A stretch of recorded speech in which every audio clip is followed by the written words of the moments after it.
Imagine walking into a store and realizing everything costs less than it did last month. Your coffee is cheaper, your rent ticks down, the price of that new washing machine you wanted keeps dropping. In everyday life, this feels like pure good news. If you notice those prices slipping steadily over time, a thought creeps in. Why buy now? If you wait a month, it might be $50 cheaper. You decide to delay your purchase, and you are being perfectly rational for doing so. But now, multiply that one sensible decision by millions of people. Everyone sees the falling prices, and everyone decides to wait at the exact same time. This is where intuition betrays you. While falling prices seem like a gift to your wallet, they represent a specific kind of trap that keeps central bankers and governments holding emergency meetings. When an entire country acts with perfect individual logic, the collective result is a stall. The very act of waiting for a better deal starts to change the way the economy functions, turning cheaper into a signal of impending danger. When everyone waits, something breaks for the people selling the goods. Stores see their sales drop, so they cut prices even further to move inventory. But lower prices mean less revenue, so the stores start cutting costs. They trim staff and cancel orders from suppliers. Those suppliers now have less business, so they lay off their workers.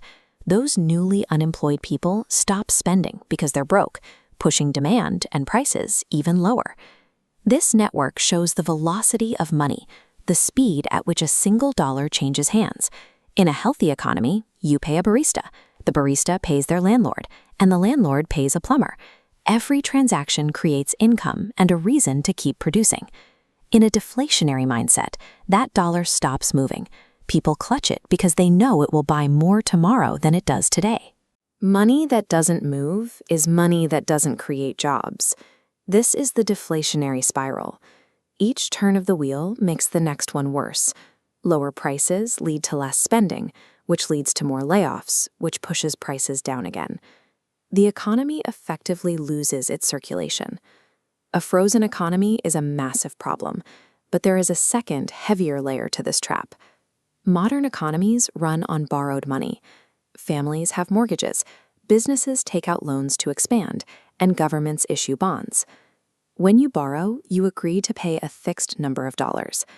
But during deflation, as prices and wages fall, every dollar owed becomes harder to earn. Your debt stays the same on paper, but in real terms, it grows heavier every single month. American economist Irving Fisher identified this chain reaction in 1933, calling it debt deflation. Having lost his own fortune in the 1929 crash, he realized that the more people try to pay off their debts by selling assets, the more those asset prices crash.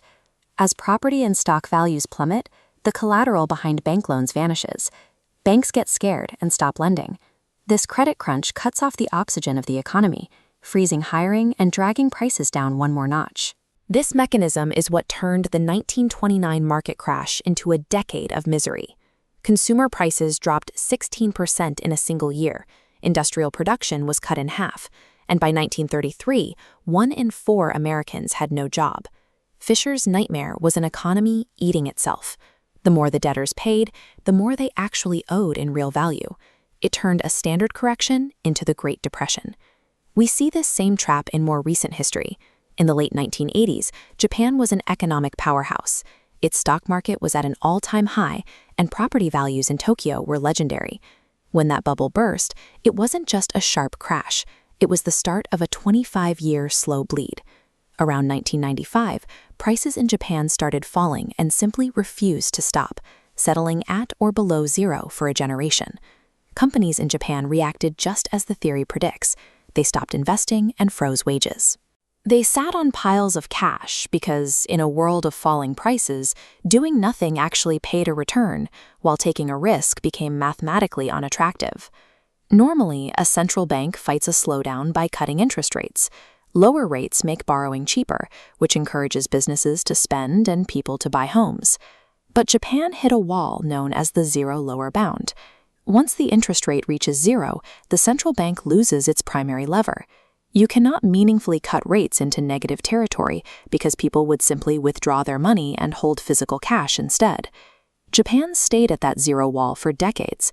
The economy remained essentially flat for 25 years, while the government borrowed enormously to try and prop things up, eventually reaching a debt-to-GDP ratio of over 200%. This is why economists are so wary of deflation. Once the mindset of falling prices sets in, the traditional tools for fixing an economy stop working. You're left trying to fight a fire with a hose that has run dry. This explains why central banks all over the world deliberately aim for a steady 2% inflation rate. They are essentially engineering the economy to devalue money on purpose every single year. When a sudden shock hits, a 2% baseline prevents the economy from immediately crossing the zero line.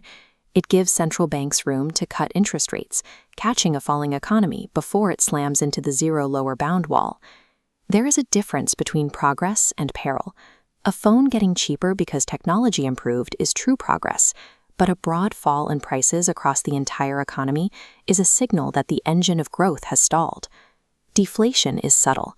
It hides behind the friendly mask of cheaper goods, convincing millions of rational people to stop spending and start waiting. By the time the danger is clear, the downward spiral is already difficult to stop. A little inflation, the thing we love to complain about, is actually the price of safety. It is the gentle current that keeps money moving and keeps debts manageable, ensuring we don't fall into the dead calm of an economy that has simply stopped.